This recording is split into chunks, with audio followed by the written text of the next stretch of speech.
Hello student, स्वागत है एक बार फिर से आपका अपने यूट्यूब चैनल टारगेट सेमेस्टर में। आज के इस लेक्चर्स में हम लोग लेक्चर्स नहीं देखेंगे, सिलेबस डिस्कस करने वाले हैं, ठीक है ना।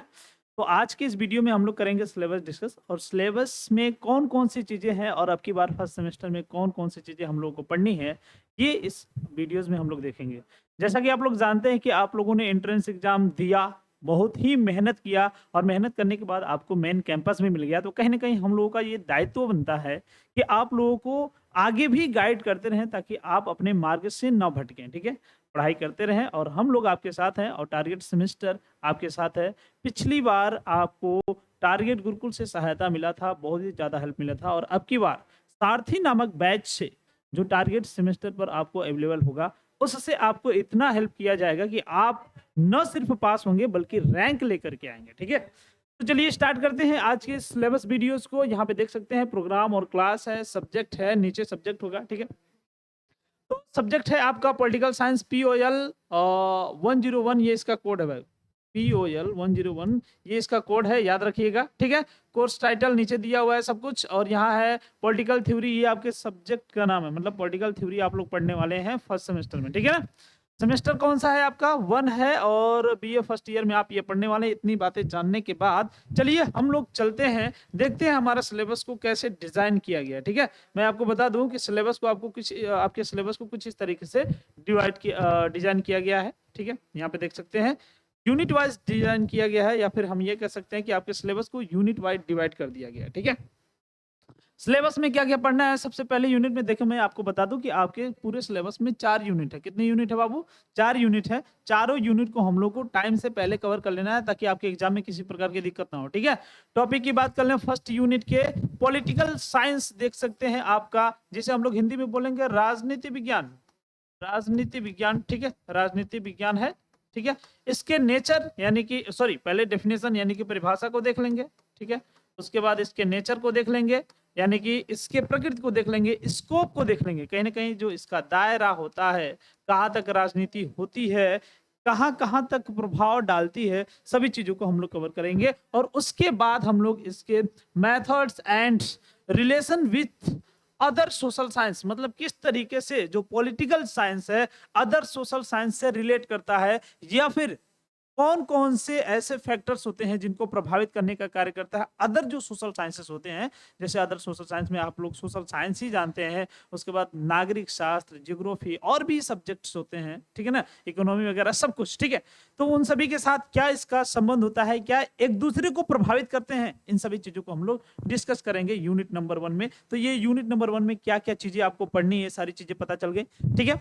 पॉलिटिकल साइंस के जो डेफिनेशन है इसको पढ़ना है, नेचर पढ़ना है, इसको पढ़ना है, मेथड पढ़ना है, और relation with other social science. मैं आपको बता दूं कि अगर आप इंग्लिश मीडियम से हो तो भी परेशान ना हो, हिंदी मीडियम से हो तो भी परेशान ना हो, क्योंकि बाइलिंगुअल आपको पढ़ाया जाएगा, परेशान होने की बिल्कुल आवश्यकता नहीं, ठीक है। चलिए भाई, यूनिट नंबर 2 में देखते हैं क्या है। यूनिट नंबर 2 में है approach of the study of the political science. मतलब एक तरीके से जब हम लोग पॉलिटिकल साइंस पढ़ते हैं तो उसकी अप्रोच क्या है, इसको हम लोग को पढ़ना है। राजनीति विज्ञान की जो अप्रोच है इसको पढ़ना है, उपागम को पढ़ना है, ठीक है ना। एक तरीके से ट्रेडिशनल उपागम, यानी कि जो प्रथागत प्रथा, ट्रेडिशन चलती चली जाती है, उसमें क्या क्या चीजें हम लोग को पढ़नी है भाई। इंस्टीट्यूशनल अप्रोच को पढ़ना है, हिस्टोरिकल अप्रोच को पढ़ना है। अच्छा, ये सब चीजें कैसे राजनीति को प्रभावित करती हैं या राजनीति को आकार देती हैं। अब जैसे यहाँ पे एग्जांपल ले लें हम हिस्ट्री का, ठीक है ना, या फिर इंस्टीट्यूशन किसी भी संस्था का एग्जांपल ले लें, तो जो संस्था होता है या फिर हिस्ट्री में राजनीतिक विचार, राजनीतिक थॉट्स कैसे डेवलप होकर के आए, राज्य को पहले क्या समझा जाता था, और राज्य को पढ़ना क्या राजनीति मानी जाती थी या नहीं, इसको समझना। और उसके बाद जो सरकार है, सरकार को पढ़ना, ये राजनीति मानी जानी जाती थी या नहीं। या फिर हम ये कहें कि जब राजनीति को पढ़ते हैं तो क्या सरकार को पढ़ना जरूरी है, क्या राज्य को पढ़ना जरूरी है, क्या अन्य जो इंस्टीट्यूशन है उसको पढ़ना जरूरी है, क्या ये सभी चीजें उसमें भूमिका निभाती है, क्या सभी लोगों को पढ़ना जरूरी है, ठीक है। और उसके बाद आ जाता है आपका सोशियोलॉजिकल। सोशियोलॉजिकल यानी कि सोशल, समाज पर राजनीति का क्या प्रभाव पड़ता है, इसको भी हम लोग देखेंगे। और उसके बाद फिलोसफिकल यानी कि जो दार्शनिक चीजें हैं इसको भी हम लोग देखेंगे। और उसके बाद नॉर्मेटिव, और उसके बाद मॉडर्न अप्रोच में 2 मुख्य इंपॉर्टेंट, मतलब एक तरीके से महत्वपूर्ण है और बहुत ही इंपॉर्टेंट है, मेन मतलब मुख्य, महत्वपूर्ण तो आप लोग जानते हैं, इंपॉर्टेंट भी है, ठीक है। बिहेवियरलिज्म और ये भी बिहेवियरलिज्म ही है, इससे हम लोग पोस्ट बिहेवियरलिज्म बोलेंगे, ठीक है ना। बिहेवियरलिज्म के अंतर्गत क्या, मानव के व्यवहार को पढ़ा जाता है, मानव के व्यवहार को पढ़ा जाता है। मानव के व्यवहार का पढ़ने का मतलब क्या है, आप देखेंगे कि विभिन्न प्रकार के थिंकर्स आते हैं, विभिन्न प्रकार के राजनीतिक चिंतक आते हैं, चिंतन करने वाले आते हैं। वो आते हैं तो क्या कहते हैं, वो सिंपली कहते हैं कि देखो भाई राजनीति ये है, और दूसरा थिंकर्स आता है कहता है राजनीति ये है। जैसे मैं उदाहरण लूं तो यहाँ पे दो लोगों का उदाहरण मैं लेता हूं, बहुत प्राचीन में जाकर के, फिर मॉडर्न में भी आकर के हम दो लोगों का उदाहरण लेंगे। जैसे एक व्यक्ति है अरस्तु, इनको राजनीति विज्ञान का जनक माना जाता है। यस, राजनीति विज्ञान की ये जनक है, और राजनीति विज्ञान के जनक होने के कारण इन्होंने कहा कि राजनीति सर्वश्रेष्ठ विज्ञान है भाई, राजनीति सर्वश्रेष्ठ विज्ञान है। और वहीं एक आते हैं बकल महोदय, वो पूरी तरीके से एकदम उपेक्षा करते हुए, एकदम क्रिटिसाइज करते हुए राजनीति विज्ञान को कहते हैं कि ये राजनीति विज्ञान क्या है, ये कला भी नहीं है, और कला भी अगर मान लिया जाए तो कलाओं में सबसे पिछड़ी कला माना जाएगा इसे, और राजनीति किसी प्रकार का विज्ञान नहीं है, ठीक है। तो एक ही थॉट मतलब एक ही बिंदु पर दो अलग अलग थॉट्स कैसे डेवलप होकर के आते हैं, इसको हम लोग को पढ़ना है, और यही होता है मानव के व्यवहार, ठीक है ना। जैसे आज हम लोग कहते हैं कि जो बीजेपी गवर्नमेंट है ये जो काम कर रही है बहुत बेहतरीन काम कर रही है, तब तक दूसरा लोग आएगा कहेगा अच्छा बहुत बेहतरीन काम कर रही है, हाँ? ये देखो ट्रम्प टैरिफ लगा दिया, ठीक है ना, ये क्या सही है। तो एक तरीके से एक ही बिंदु पर जब दो विचार प्रकट होते हैं तो वो मानव के व्यवहार होते हैं, और इनको भी हमें पढ़ना बहुत जरूरी होता है, और ये राजनीति में बहुत बड़ी भूमिका निभाते हैं, ठीक है। चलिए भाई, तो आपका 2 यूनिट खत्म हो गया। 2 यूनिट में क्या क्या पढ़ना है आप लोगों ने समझ लिया। तीसरे यूनिट में क्या दिया हुआ है इसको भी थोड़ा सा हम लोग समझ लेते हैं। चलिए आगे, ये है आपका यूनिट नंबर 3। यूनिट नंबर 3 में हम लोग को पढ़ना है स्टेट को। किसको पढ़ना है भाई, स्टेट को, यानी कि राज्य को पढ़ना है, राज्य।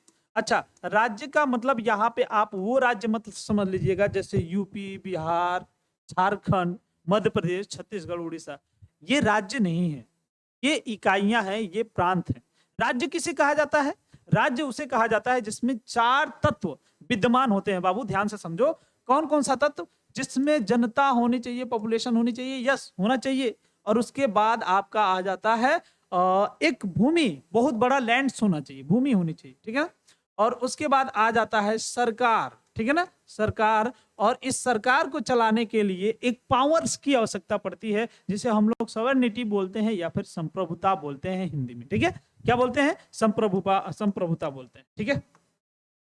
लेकिन आप ध्यान दो तो यूपी के पास, बिहार के पास, बहुत से राज्यों के पास ये 3 चीजें तो होती हैं, लेकिन जब संप्रभुता की बात आती है तो ये सेंट्रल गवर्नमेंट के पास चली जाती है, सीजी के पास चली जाती है, सेंट्रल गवर्नमेंट के पास चली जाती है। इस तरीके से अगर हम देखें, अगर हम as a political science student हैं, ठीक है ना, पॉलिटिकल साइंस के स्टूडेंट हैं, तो हमें यह समझना होगा कि ये जो यूपी, बिहार, आंध्र प्रदेश, छत्तीसगढ़, उड़ीसा, ये सब जो राज्य हैं ये राज्य नहीं है, ये एक प्रांत है। बात समझे, चलो इतनी बातें समझ गए तो इसके डेफिनेशन को समझेंगे, और उसके बाद इसके जो एलिमेंट्स है, यही एलिमेंट्स को हम लोग डिटेल से समझेंगे। ये जो एलिमेंट्स है ना, ये जो तत्व है, इन्हीं को हम लोग डिटेल से समझेंगे, ठीक है। उसके बाद ओरिजिन थ्योरी, ओरिजिन थ्योरी में मतलब किस तरीके से राज्य की उत्पत्ति हुई, क्यों हुई। जैसे एक थ्योरी है आपका डिवाइन थ्योरी, ऐसा माना जाता है कि भगवान प्रकट हुए और उन्होंने राज्य को बना दिया। कुछ विद्वान ऐसा मानते हैं, ठीक है, और कुछ विद्वान कहते हैं कि ऐसा कुछ है ही नहीं, ऐसा कुछ नहीं है। अच्छा, ये थ्योरी कब आई, ये थ्योरी तब आई जब मध्यकाल चल रहा था, खास करके यूरोप की राजनीति में जब मध्यकाल चल रहा था तो मध्यकाल में एक सिद्धांत आया, 2 तलवारों का सिद्धांत। उस समय राज्य और धर्म, यानी कि जो रिलीजन्स है और जो धर्म है, ये दोनों एक दूसरे पे हावी हो गए।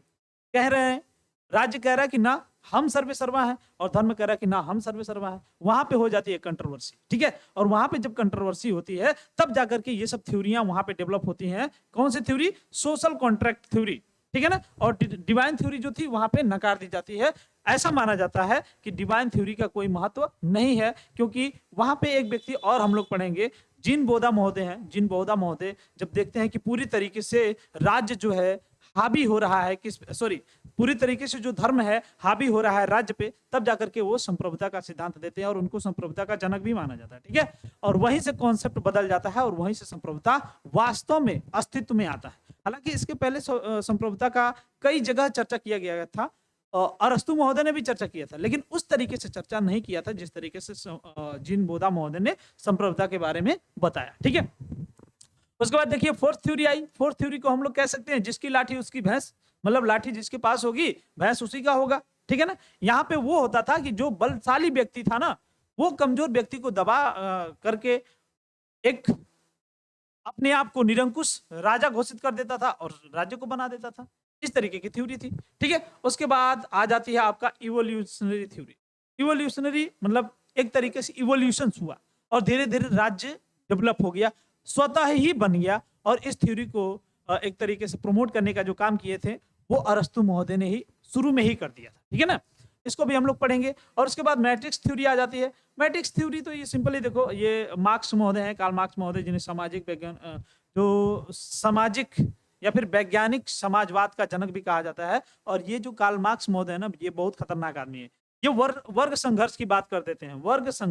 वर्ग संघर्ष में अमीर और गरीब की बात कर देते हैं, अमीर और मजदूर की बात कर देते हैं, और मजदूर लोग डिस्टर्ब हो जाता, कहता कि अच्छा हमरा इतना ज्यादा प्रॉपर्टी ये अमीर लोग खा रहा है। मतलब इन्होंने क्या बताया, इन्होंने सिंपली ऐसे बताया कि देखो भाई 90% जो संपत्ति है इसको 10% लोग मिल करके खा रहे हैं, और जो 10% संपत्ति है इनमें 90% लोगों को खाना है। ठीक है, अब गरीब लोग डिस्टर्ब हो गया और पूरी तरीके से वर्ग संघर्ष कर दिया। ठीक है, तो इनकी थ्योरी को भी हम लोग पढ़ेंगे। उसके बाद फंक्शन ऑफ स्टेट, मतलब जो राज्य होते हैं उनके वर्ग क्या होते हैं, कार्य क्या होते हैं, कौन सा कार्य करना चाहिए, क्या रूल्स बनाने का काम करेंगे, रूल्स को लागू करने का काम करेंगे, या फिर कोई भी रूल्स बना करके किसी के ऊपर लागू कर देंगे। ठीक है, क्या उनके खिलाफ या फिर उनके अगर वो किसी प्रकार का निरंकुशता से रिलेटेड कोई काम कर रहे हैं तो क्या कुछ ऐसी व्यवस्थाएं भी हैं क्या हम उनको कहीं ना कहीं उन चीजों को करने से रोक सकते हैं। इन सभी चीजों को भी हम लोग पढ़ेंगे। ठीक है,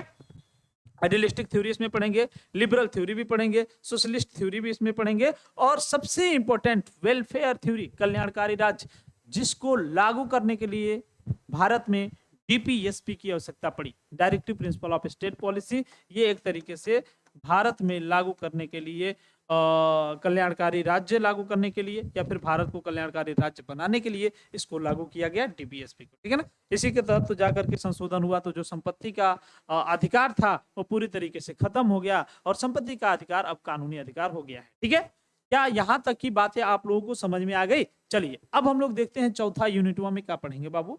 इसमें है सॉवर्निटी। ठीक है, मोनिज्म है एंड प्लूरिज्म है। ठीक है ना, दो प्रकार की है सॉवर्निटी, संप्रभुता, एकात्मक संप्रभुता और बहुलवादी संप्रभुता। ठीक है ना, इसको भी हम लोग डिटेल से पढ़ेंगे जब वो जीन बोधा महोदय संप्रभुता का सिद्धांत दे करके चले जाते हैं, फिर आगे चल करके संप्रभुता में कई प्रकार के संशोधन किए जाते हैं। ठीक है, इन सब चीजों को हम लोग यहाँ पे पढ़ेंगे। ठीक है ना, एकलवादी संप्रभुता, बहुलवादी संप्रभुता भी इसे कहा जाता है। इसको हम लोग बढ़िया से 100% डिटेल में समझने की कोशिश करेंगे, पढ़ेंगे। ठीक है ना, उसके बाद है लॉ मतलब कानून। ठीक है ना, कानून को हम लोग पढ़ेंगे, डेफिनेशन पढ़ेंगे और सोर्स पढ़ेंगे और इसके क्लासिफिकेशंस भी पढ़ेंगे, यानी कि स्रोत मतलब कानून कहाँ से आता है। जैसे हम बता दें कि कानून के स्रोत कई हैं, एक तो परंपरा है और दूसरा राज्य है। ठीक है ना, तीसरा जजेस होते हैं, जज जो किसी प्रकार का फैसला देते हैं और उन फैसलों को कहीं ना कहीं आगे चल करके कानून बना दिया जाता है। एक होता है अध्यादेश। ठीक है ना, जो प्रधानमंत्री वहां से कह देते हैं कि देखिए ये चीज लागू किया जा रहा है। जैसे वो जो नोटबंदी वाला मामला था, तो नोटबंदी में उन्होंने क्या कहा, उन्होंने कहा कि आज रात 8 बजे से आपके सभी 500 और 1000 के पुराने नोट बंद हो जाएंगे, आपको इतना टाइम दिया जाएगा, आप अपने पुराने नोटों को बदल लीजिए, नहीं तो वो कागज की रद्दी मात्र रह जाएंगे। तो ये अध्यादेश होता है। ठीक है, ये भी कहीं ना कहीं कानून का स्रोत के रूप में काम करता है। और उसके बाद हम लोग पनिशमेंट पढ़ेंगे, दंड। ठीक है ना, दंड भी हम लोग पढ़ेंगे। दंड व्यवस्था भारत में आखिर क्यों लाई गई, क्या दंड व्यवस्था को लागू करना जरूरी है, इसके बारे में ओवरऑल सब कुछ हम पढ़ेंगे। और उसके बाद थ्योरी ऑफ पनिशमेंट क्या है इसको हम लोग समझेंगे और कब से ये प्रचलन में आ गया, हिस्ट्री बैकग्राउंड को पढ़ेंगे, वर्तमान कंडीशन को पढ़ेंगे, ओवरऑल सारी चीजें पढ़ेंगे। तो बाबू ये था आपका पॉलिटिकल साइंस फर्स्ट सेमेस्टर का सिलेबस, और इस सिलेबस में हम लोग को इतना ही पढ़ना है, ठीक है।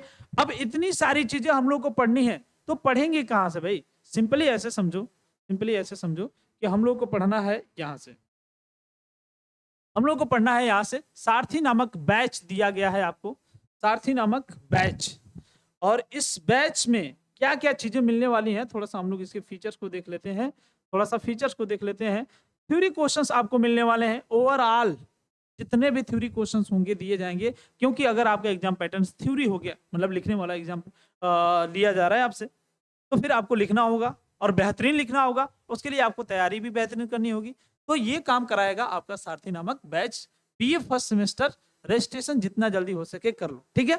दूसरा फीचर क्या है, क्लास भी आपको मिलेगा, नोट्स भी मिलेगा और पीडीएफ में मिलेगा, ये सब के सब आपको टारगेट गुरुकुल ऐप में मिल जाएंगे, ठीक है। उसके बाद आपका इंपॉर्टेंट एमसीक्यू भी दिया जाएगा। कहीं यूनिवर्सिटी अगर आपका एग्जाम पैटर्न चेंज भी कर दे, तो फिर आपको एमसीक्यू दिया जाएगा, ताकि आप उसको भी बेहतरीन तरीके से तैयारी कर सकें और उसको लगा सकें, ठीक है। उसके बाद शॉर्ट नोट्स भी आपको दिया जाएगा, क्योंकि जब आप लॉन्ग टाइप क्वेश्चंस आंसर करेंगे, तो फिर उसमें शॉर्ट टाइप के आते हैं, 5-6 क्वेश्चन शुरू शुरू में करने के लिए आते हैं, और उसको करना अनिवार्य होता है, इसीलिए वो भी आपको दिया जाएगा, शॉर्ट टाइप के क्वेश्चन आंसर। और उसके बाद आपको पर्सनल मेंटरशिप भी दी जाएगी। जो भी मेंटर्स आपको पसंद आ रहे हैं, इसमें से किसी एक को चूज कर लीजिए कि हम इनसे गाइड लेना चाहते हैं, वो आपको पर्सनली गाइड करते रहेंगे। इतने बेहतरीन बेहतरीन फैकल्टी तो हमारे यहाँ पड़ी हुई है, ठीक है। क्लियर है? चलिए भाई, यहाँ पे देख सकते हैं एक मोस्ट इंपोर्टेंट नोटिस दिया गया है, लिमिटेड ऑफर है। जितना जल्दी आप इसको कवर कर लेते हैं उतना बेहतर होता है, उतने कम प्राइस पे मिल जाएगा, नहीं तो फिर ज्यादा से ज्यादा प्राइस आपको पे करना पड़ेगा। और यहां से मैं गारंटी देता हूं, आप सिर्फ पास नहीं होंगे बल्कि टॉप भी करेंगे, ठीक है। और प्राइस देख सकते हैं, प्राइस तो एक तरीके से हम कहेंगे कुछ भी नहीं है यार, क्या ही प्राइस है, ठीक है। तो ये है आपका ओवरऑल बीए फर्स्ट सेमेस्टर का बैच, सारथी नामक बैच है। जितना जल्दी आप ज्वाइन कर लो उतना बेहतरीन होगा आपके लिए। तो आज के वीडियो को यहीं पे समाप्त करते हैं, मिलते हैं नेक्स्ट वीडियो में, तब तक लिए टाटा बाय बाय।